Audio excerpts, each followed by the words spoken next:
Andrei Tarkovsky es recordado como uno de los cineastas más influyentes e importantes de la historia, ampliamente citado y recordado por multitud de directores. Tarkovsky, en su momento, representó un completo cambio de perspectiva sobre lo que se tenía en su tiempo como paradigma sobre lo que es la cinematografía. Tarkovsky mostró, tanto en el desarrollo y proceso creativo de su obra, como en sus elaboraciones teóricas, su posición particular con respecto al cine, con respecto a su aspecto diferenciador como medio artístico, distinto de otros. Usualmente esto es llamado el problema de la especificidad del medio. Es sabido que Tarkovsky disentía abiertamente del paradigma establecido en la Academia Soviética, el cual estaba basado en las elaboraciones teóricas de cineastas como Sergei Eisenstein, el cual consideraba que el nervio del cine residía específicamente en el montaje. Pero, ¿cuál era para Tarkovsky entonces este aspecto diferenciador? Cabe revisar un poco en su filmografía y en sus propios escritos con tal de dilucidar la respuesta a esta pregunta. En 1927, la directora, periodista, crítica y teórica del cine, Germaine Dulac, publicaría su ensayo Las estéticas, las trabas, la cinegrafía integral, un precedente de su teoría sobre el cine, que sería ampliada en obras posteriores. En esta obra pone de manifiesto importantes consideraciones sobre el problema de la especificidad del medio cinematográfico. Dulac consideraba que el eje central del cine, en su faceta más fundamental y expresiva, era el movimiento dispuesto en la concatenación y yuxtaposición de imágenes. Para ella, lo que eleva el cine a alcanzar su universalidad más allá del aparato narrativo y del drama de personajes es esto último. Dulac consideraba que una cinegrafía integral, es decir, la puesta en cámara de estos principios de forma completa, tardaría en desarrollarse. En este sentido, Tarkovsky incursionaría en un minimalismo sobre la narrativa y su estilo cinematográfico sería uno donde el movimiento y la forma alcanzarían una importancia extrema. Sin embargo, Tarkovsky creía que el movimiento y el uso de la forma estaban supeditados a algo más grande, a algo más definitorio para el cine como medio. En el año 1962, Tarkovsky estrenaría su primer largometraje, La infancia de Iván. En esta película, a pesar de las ya presentes presiones del estudio, el director logra dar forma al estilo que atravesaría toda su obra y que con el tiempo iría perfeccionando. Una de las escenas más recordadas de la película y a la vez una de las más significativas es la escena del beso. Давай помогу. Я сама. Сама.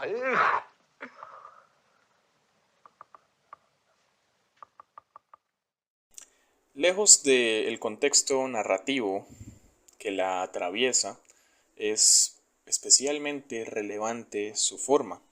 A través de ella podemos ver un poco de este estilo tan particular del director.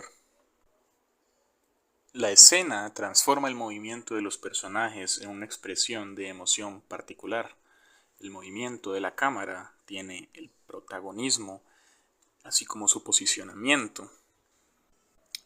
La escena plasma la reluctancia de la mujer y el afán del soldado por acercarse a ella.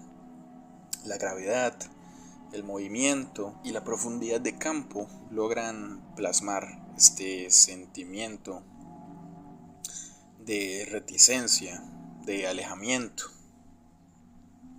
Esta escena muestra perfectamente cómo Tarkovsky se desliga del paradigma eisensteiniano, donde el sentido de las secuencias debía ser concreto y evidente.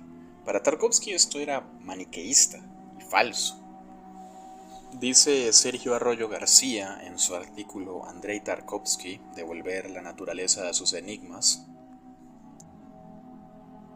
Para Tarkovsky, este llevar de la mano al espectador, dirigirlo a conclusiones visuales e ideológicas, representa cancelar el pensamiento, negar la posibilidad de crear sensaciones abiertas. Su propuesta es radical: una película debe ser emocional y no racional.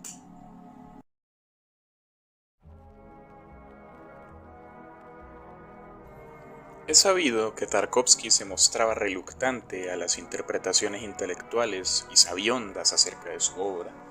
Sin embargo, también es cierto que los símbolos representan una parte importante de sus películas, no como meros ornamentos, sino como parte del sentido poético que quería imprimir en su obra, como un esfuerzo por hacer de esta una expresión auténtica. Entre las influencias que atravesaron al director y por tanto su uso de los símbolos está el hecho de que Tarkovsky era un cristiano ortodoxo, profundamente religioso, y como tal dejó mucho de esta noción en su cine, haciendo que su espiritualidad colaborara con la poesía de su obra. Asimismo, es muy profunda la influencia de la obra poética de su padre, Arseny Tarkovsky. Al hablar de la poesía de su cine, el propio Tarkovsky decía: al hablar de poesía no estoy pensando en ningún género determinado. La poesía es para mí un modo de ver el mundo, una forma especial de relación con la realidad. Vistas las cosas así, la poesía se convierte en una filosofía que acompaña al hombre durante toda su vida. Todo esto hace presencia de forma notoria en su película Andrei Rublev, donde explora la vida del pintor ruso de íconos religiosos del siglo XV. En la producción de esta película, Tarkovsky se enfrentaría al aparato censor soviético que por sus políticas de ateísmo de Estado pretendió poner límites en la simbología religiosa y la representación de la turbulenta Rusia de aquel tiempo. En la presente escena vemos los elementos simbólicos recurrentes de la obra del director: el agua, el fuego, las procesiones.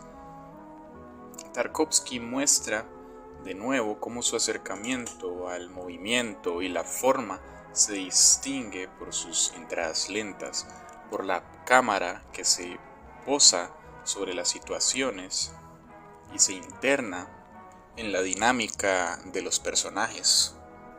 Utiliza el tiempo para componer un retrato de una situación en un contexto histórico, prescindiendo de tropos en torno a los cuales giraban esta clase de narrativas.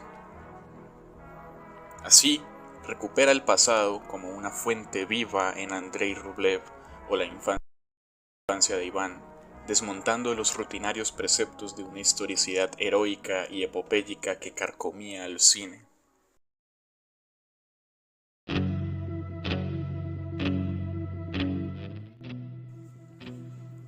El tiempo es para Tarkovsky la materia prima de la cual hace uso para componer el retrato de sus escenas. Es la materia prima de su obra.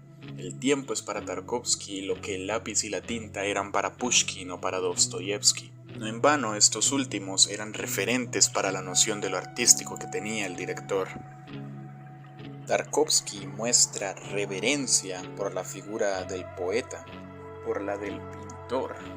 Esto lo hemos reflejado en Andrei Rublev, la figura histórica que retrata en la homónima película. Todos estos artistas, Rublev, Dostoyevsky y el propio Tarkovsky, son seres atormentados que depositan una fe religiosa dentro de su obra. Su arte es un acceso a lo sagrado. pero el acceso a lo sagrado en Tarkovsky está mediado por el tiempo, que es lo que falta fundamentalmente en las obras del escritor y del pintor. El tiempo para Tarkovsky adquiere su verdadera dimensión en el cine. En 1972 estrenaría Solaris, una de sus obras más conocidas y donde mostraría un nuevo acercamiento al tiempo por medio de la ciencia ficción.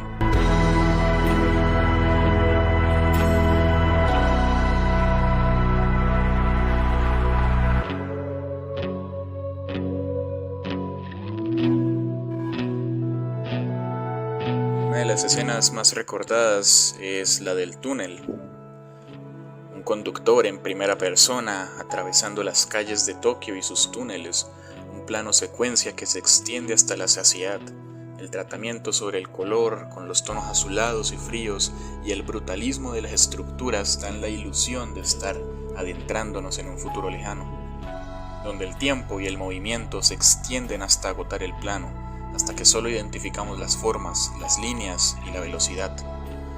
Muy acorde a lo que proponía Dulac, quien, para ilustrar la pureza de la forma cinegráfica, recurría a ejemplos abstractos que hiciesen evidente la preponderancia de la forma y el movimiento.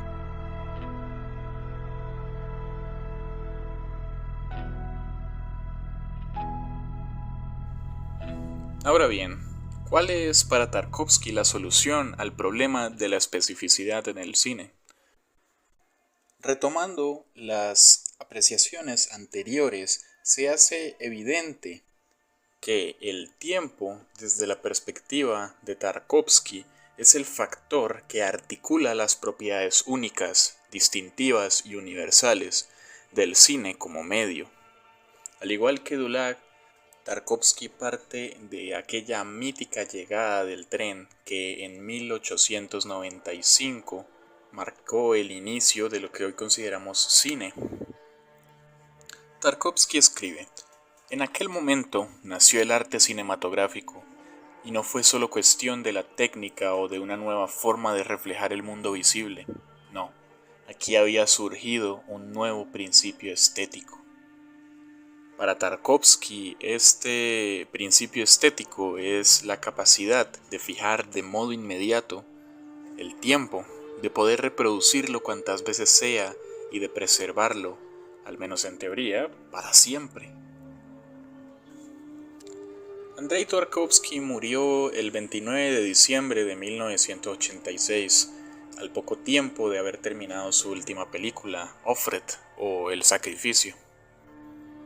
El epitafio de su tumba, puesto por su esposa, reza: al hombre que vio el ángel. Para mí esta inscripción representa la belleza particular que el director encontró en el arte, aquel que se aferró en contra de la adversidad y la censura y que sacó adelante sin sacrificar su genio creativo. Esta belleza de naturaleza huidiza en su significado más profundo fue expuesta por el mismo director de forma magistral en su película Stalker. En ella, el director nos presenta la búsqueda incesante por el deseo, por la felicidad, por el significado. Nos muestra la necesidad de guiar a los demás en el periplo último por hallar el propósito, a sabiendas de que este último puede ser incluso una revelación insoportable. Dice Arroyo García: Stalker es una gran experiencia estética soportada por una aventura espiritual, por la búsqueda de un absoluto, el estado ideal. Es una escena de esta película la que considero que sintetiza todo esto, con un derroche sin igual de sutileza y finura, y de suma belleza e impacto visual. En toda la película vimos la travesía de un escritor y de un científico, quienes buscan entrar a un lugar llamado La Zona, donde se dice que hay una habitación en la cual se cumple cualquier deseo. Quien los guía dentro de la zona es el Stalker, quien ayuda a las personas a entrar en la zona y encontrar la habitación. Al final, ninguno parece tener realmente una intención por entrar en la habitación y simplemente se quedan sentados y lo único que entra finalmente en el lugar es la cámara y nosotros con ella. Aparece de nuevo el agua como símbolo de vida y de purificación y como símbolo de lo real y lo significante. Tarkovsky nos transmite en esta confortable secuencia el desencuentro y la pérdida de propósito ante las grandes revelaciones, pero también la renovación del espíritu y de la fe, como bien veremos más adelante en la cinta. El plano extendido se funde con nuestra perspectiva y el tiempo se funde con nuestro tiempo en una hermosa escultura inmortalizada en celuloide.